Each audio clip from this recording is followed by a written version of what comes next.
just 2 months after my daughter passed away, we were pregnant. And so 10 months later, we were birthing another child. So the trauma, the death of my first daughter caused, and the change of vocation, the change of job and location from Japan to Maui, psychological sickness of the trauma, that also happened to my ex-wife. And so unfortunately, my ex-wife took my daughter that was born on my birthday 10 months after my first daughter died. My second daughter was born on my birthday, July 10th. My ex-wife, she took my daughter, our new daughter, Nehemiah, and she disappeared. She just ran away, and she went to Oahu with her family and divorced me, and I actually haven't seen my daughter since then in 7 years. Is it like in your ex-wife's mind, was it like your fault in a way that that tragedy happened? Are you responsible for that in her mindset? No, her family, my in-laws are human traffickers, and she's a victim of sexual abuse, and they trafficked my child. It wasn't her fault. They used my ex-wife to get my daughter, and now they have my daughter. I had to go homeless. I had to disappear. I had to sleep in different places every night, because what my ex-wife ran back to, which is what she was running away from, Oh, I got you. was human trafficking, was grooming, was pedophilia. It was that lifestyle that nobody really likes to admit, the Epstein stuff. Nobody likes to really admit that that's real, but she ran back to it. And so the reason I haven't been able to see my daughter in 7 years is because she's still caught up in it, and they have an enormous amount of power to keep me from my daughter. They change. Yeah, I just can't go and have a relationship with her.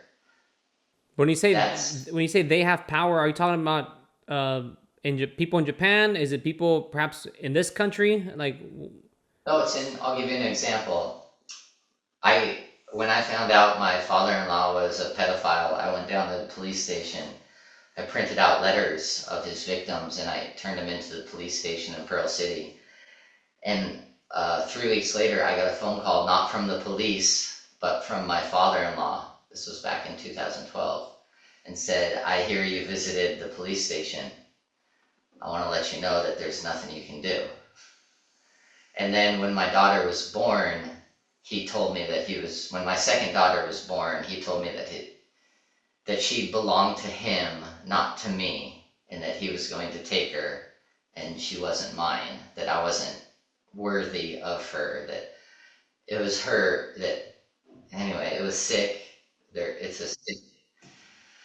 a sick situation. I want you to know she's still out there. She's still in Oahu. She still is 7 years old. She's going to be 8 years old. She will one day hopefully watch this. My goal in starting my YouTube channel this last year is because she became of age to where she can now access the internet. And so I want her to try to come and find me. do you know what her name is, or do you think that's all concealed to you? Like, there's no way of telling. I know what her birth certificate name is. I believe they've changed it. Yeah, she just doesn't show up, and they have handlers and stuff like that. So it's really weird. If anything, I coincidentally recently, I don't know if you've seen this. There's a little bit of a movement right now of there's a little bit of people making noise about all these sexual allegations in skateboarding. Robert Brink, I don't know if you know that name. He had it escapes me. He had a show. I think it was like the Weekend Buzz. I think that's what it was. The Weekend Buzz. I don't know if you remember those shows. Yeah, that's why Brink. Yeah. So he's doing a thing where he's interviewing people that have these cases that were overlooked, quote unquote, overlooked from a legal perspective, but that are real or that believed to be real in nature. He's been helping out Chris Cole's ex-wife, or he's helping her. and get some, because there's some allegations there. He's doing some stuff with I know you had a relationship with him, so I'm not speaking bad of him. I'm just saying the facts. So there's a Jamie Thomas, Dane Burnham accusations there.